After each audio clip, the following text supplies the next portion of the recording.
Hello friends, this is series number 2, that is recap 2, and the series of recapitulation is going on in maths.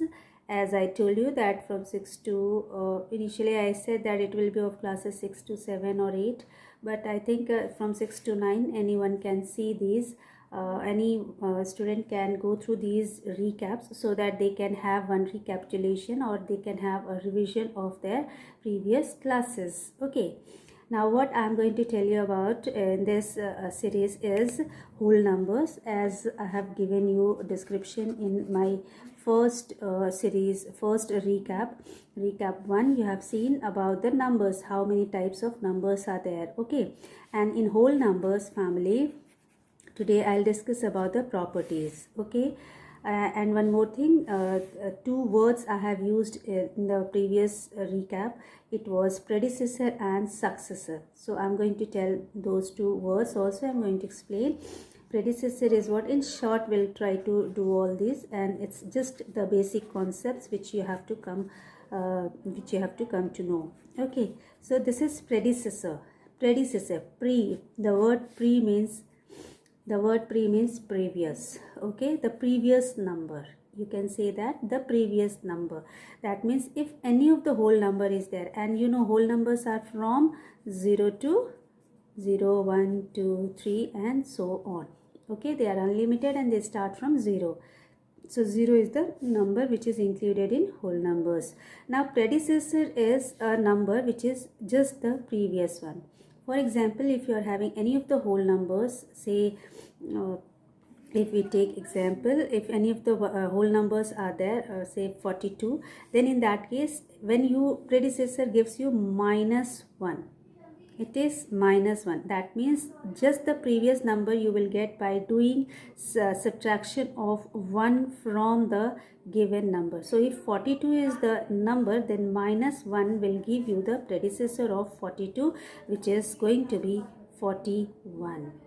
Understood? What is the predecessor of 41? Again -1, you will get 40. Predecessor of 40 will be what? Again -1, you'll get 39, and so on. So I hope you have understood. Predecessor means -1. Now there is another number which is successor. What is successor? Successor is just +1. What is successor? Just the forward number, the number which is one greater, so it is +1. When successor, we talk about successor, it means it is +1. Okay, so +1. For example, now if you have any number, say 32, then if you want to get the number successor of this, these were the predecessor where we were finding out the predecessors. Okay, and here if we want to find out successor, then what we have to do, we have to simply add 1. This is +1, this is -1. We were doing -1. So in 32 it is +1, you will get 33. If +1 further, you will get 34. Then +1 you will get further 35, and so on. So +1 gives you the successor. I hope you have understood this. Now let us go to properties of whole numbers. We will discuss about the properties of whole numbers.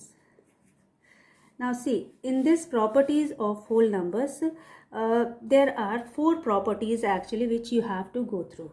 In the numbers, you have to go through 4 properties. Let us write down those 4 properties. One is closure property. And generally many of the students, they don't understand what is closure property, and they can get confused with this word. Okay, closure property is one of the most important property, and there is nothing in this to worry about. So I'm going to tell you clearly what is closure property. Second property is commutative property. Okay, the third property which is in general used is distributive property, or associative property.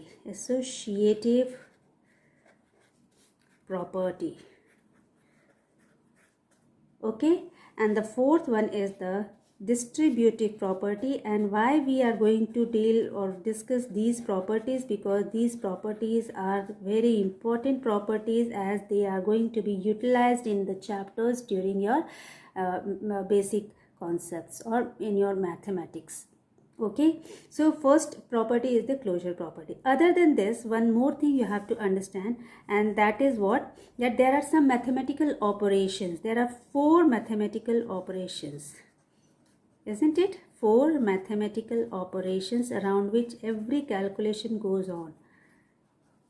4 major mathematical or 4 main mathematical operations. What are they? Plus, minus, into, and division. We are having 4 mathematical operations, and we check our properties on these 4 mathematical operations only. We just check whether these 4 mathematical operations are correct for these 4 or not, whether these properties hold good in all these 4 conditions or not, whether these properties are utilized in this with these 4 operations or not, they cover these 4 operations or not, that we are going to check. Okay, now let us take the very first property, which is closure property. Remember one thing, when we are talking about these properties, I am not going to deal it again and again, maybe once or twice I'll just bring it in your knowledge. The main thing is that these properties are going to be in all the types of numbers. That is, it is applicable for whole numbers.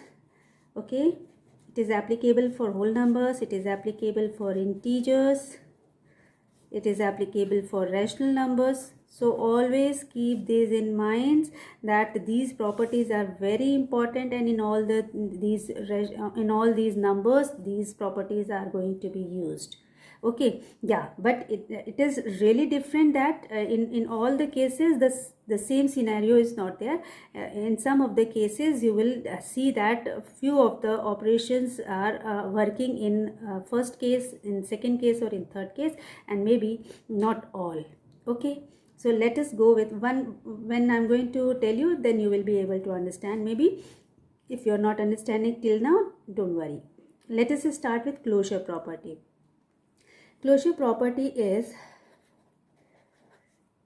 the very first property is your closure property. What is there in closure property? Closure property is about family. It is about family or about group of numbers, about group of numbers, or about the particular family. Now what is this? Why am I saying about particular family or about group of numbers? Why? Because the closure property depends upon the particular family or particular group of numbers or set of numbers or collection of numbers which we are going to talk about. For example, if I am taking whole numbers, since we are discussing whole numbers, so let us take whole number.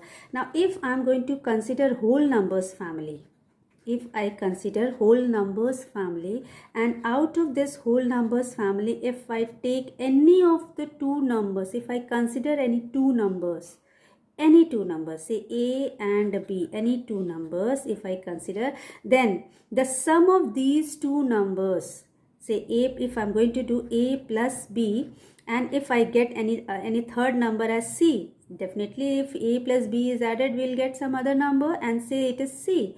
Then if this is whole number, if this number is a whole number, because we have taken from whole numbers family, so if this number is whole number, if this number is a whole number, and then in that case the sum of this, that means this C, this is sum, so sum also is going to be a whole number only. It cannot be anything, any other family member.